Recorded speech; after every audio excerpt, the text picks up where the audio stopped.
mga study na maaasang lalabas ng Philippine Air Responsibility.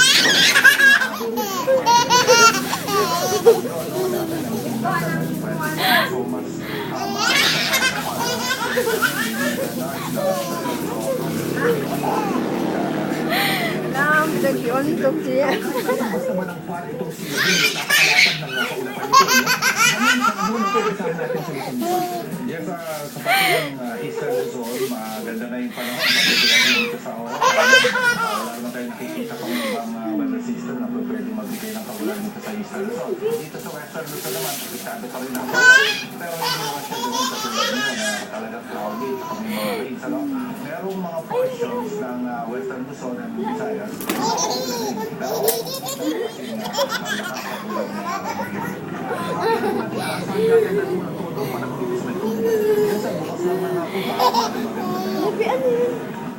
Okay, Corina. Yan ang...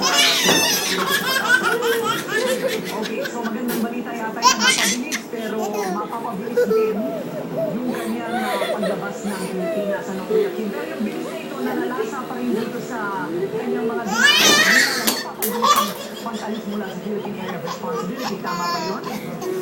Correct, Corina. Ibig sabihin na dapat kasi schedule sa according to our senior weather forecaster, Jory, ito'y lalabas bukas mamayang hating gabi. Nasa labas na responsibility.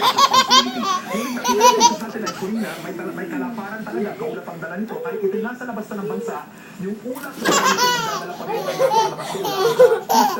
ng western section ng Luzon. Kaya nakikita natin sa ating mga screen. Western section ng Luzon. Okay, malinaw. Maraming salamat, Kuya Kim. Live mula sa Pag-asa Weather Center. Kontrolado na ang kumapong mercury sa storage normal din ang operasyon ng ospital. Hindi pa rin naaalis sa storage room ang kumalat ng mercury. Nagpapatrol niya Corpus. Ito papunta sa Procurement and Supply Building ng Fabella Hospital, kung saan natapon ang mercury sa storage room sa second floor.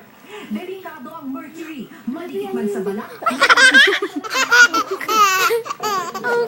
pwede kang mahilo, pwede kang magkaroon ng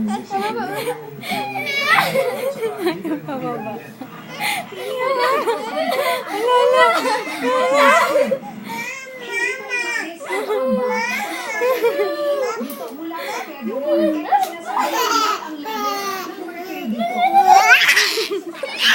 Hindi mo nakikita. Wala pa siya sa storage building pero nilipat ang February Ward na pinakamalapit dito.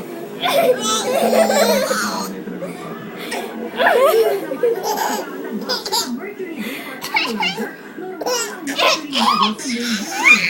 Hinihintay pa ng Fabella ang kukuha ng mercury. Sana